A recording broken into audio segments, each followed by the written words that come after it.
So it's more than 1 o'clock already. I would like to welcome you to our coffee lecture on Know-It-All Informatics System. My name is Josi Sudolens, and I'm a chemistry information consultant at ETH Zurich. So what is Know-It-All? For those who don't know Know-It-All, I would like to tell you that this is a very big spectral database with over 2 million spectra of organic and inorganic compounds, but also polymers, metabolites, and other molecules from many different sources, not just from scientific publications. The database can be accessed at the ETH Zurich in 2 different ways. One way is via the web-based search engine called Know-It-All Anywhere. This is a very easy way to access this database, and most of the people use it preferentially. Now, next to that, what we also have available is a software called a Know-It-All Informatics System. And this software is a Windows client software that you can install from the address that you can see here, and which I also put in chat. And it's then listed under Know-It-All U.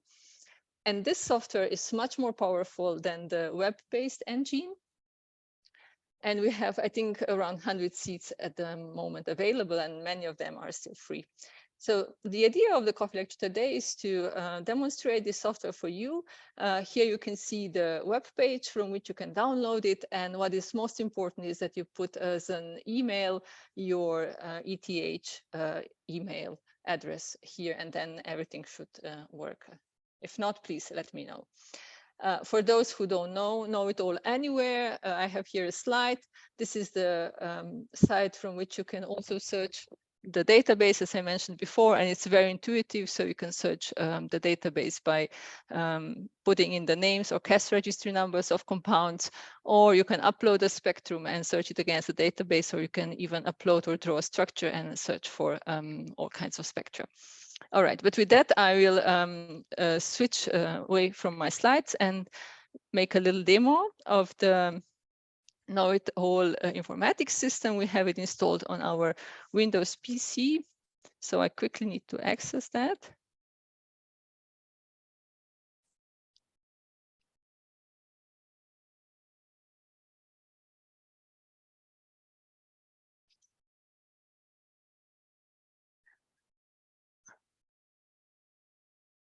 So as you can see on the desktop, there was a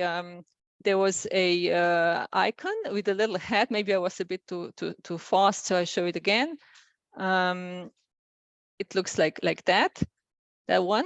And if you install the software on your computer, it's going to look exactly the same. And then you get into the software and it looks like that. So you have here different windows. We have basics, data, spectral processing, and spectral analysis. Under basics, you have tools to draw molecules, to make reports, and to browse data about the software. But the important part is now here under data. And I would like to show you what ID Expert is.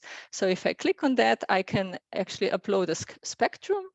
I have prepared some examples. So I'm going to upload an unknown IR spectra here. And what you can see now, the software is already working and making an IR analysis of this spectra and giving me now one component results. So if that wouldn't be a mixture, then the chance that the spectra comes from the 3,3-dimethyl-butene is 95% almost.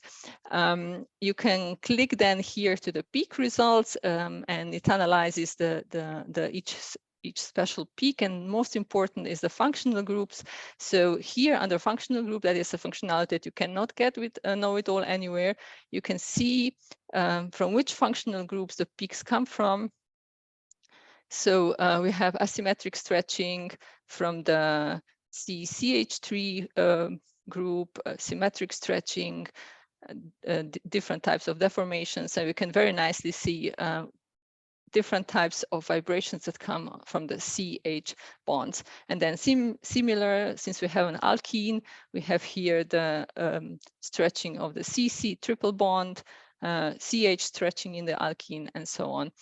While I was showing you that, the 2-component results have also already been calculated. And now here, if you would assume that this spectrum is not a pure spectrum of a pure compound, but of a mixture, then now the software gives us results for that kind of situation. And it suggests that 80% of the spectra come from the dimethylbutene, as we have seen before with one component result, but that maybe one pentene is also in there, and that is would then be a ratio of 20%. In this case, a residual spectrum is also available, which is the spectrum that would be left if we assume these two components are building it. And again, you can do the same types of analysis of peak results and functional groups as for one component result. And one can continue, one can do 3 component results, 4 component results, searching and see what the system suggests. So this is a very basic way to search to use the software for searching spectra. Now there's more under the icon search it. One can combine the different types of spectra. One can combine searches such that you put in spectra and peaks, or spectra and structure. What I'm going to demonstrate is here, I'm going to use 2 different types of spectra. I'm going to upload another IR spectra, and then I'm going to upload also an MS spectrum, so mass spectroscopy result. I have it here. So I have now a situation where I had results from mass spectroscopy and IR about a certain sample, and I would like to see what the result could be that could match for both types of spectra. Here again, I can decide whether I'm going to use the whole database or just specific databases that are available, or only pure compounds or all compounds. So I'm just going to do now the complete search, and I'm going to search for all compounds based on those 2 spectra. Now, I hope this is going to go fast enough. It's already a bit more complex search.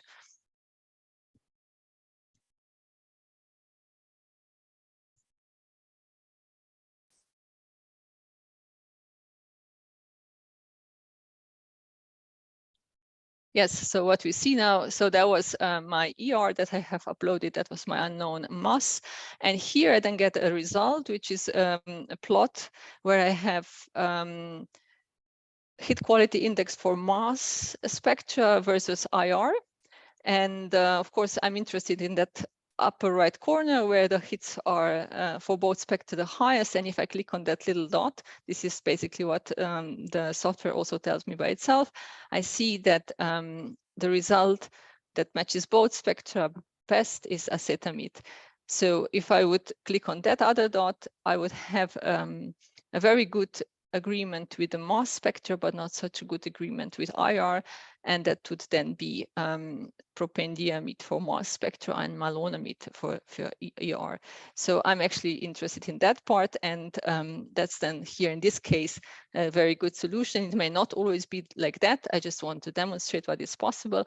And if you have this solution, then what is very nice is you can also here in that part, you can just browse around and check for NMR of that compound, for Raman spectra of that compound, and so on. So all the spectra that are related to that compound are listed. And here you have also like lots of information about it. Okay, I have to go on very quickly because my time is already fast gone. You can create your own databases with this software too, but next, what I would like to still demonstrate you, despite the little time I have, is the new functionality called MS Expert. So in this functionality, you can upload an MS GC data file. I have one for barbiturates here, and what Know-it-all does now, it deconvolutes all those peaks. I have really many here, and suggests which components should be there at a specific retention time, and with what is the probability to have them. So the results appear here on that right-hand window. And for example, if I click on that first peak, it tells me that it shows me the spectrum that has been extracted by convolution. And below here, I see the result, which was obtained such that the extracting spectra was compared to the know-it-all database. And like that, I could see that this is the compound that probably comes out here, and the probability that it comes out is that this is the compound is 95%, which is very high. The other compounds that are also possible are then also listed, but with lower probabilities. So this is now very quickly a quick explanation, and like that one can go through the whole GS-MS chromatogram and check which compounds come out. I think this is a very, very nice property. Now, I don't think I have more time for live demos. Here I would have then the possibility to predict NMR, also the chemical shifts, but I will now move back to my slides instead and show you some things just with the slides. So basically, this is the way how the results would look like if I would predict the NMR. So I can upload the structure, and then I can choose in which solvent I want to predict, or I predict it for all the solvents, and then it calculates the chemical shifts for, in this case, protons. One can also choose the nuclei and see the little spectrum. There's much more to say. Absolutely not possible to cover everything in 10 minutes. And I would like to show you this page from Science Solutions at Wiley.com. There's a training website where there are many webinars and also instructions how to install the database and how to install all the libraries that you need to in case you decide to use the license that we have at the ETH. With that, I'm actually finished. For those who are here, there are coffee lecture cards available. And for those who are not here, just drop me an email. I can send you an electronic version of the coffee lecture card. I would like to invite you to our next coffee lecture also, which will take place then next week. And this is a coffee lecture on our new portal for standards at ETH called NormI, and my colleague Andre Kilian will demonstrate how it works. So thank you so much for your attention, and please just unmute yourself if you have questions. Thank you.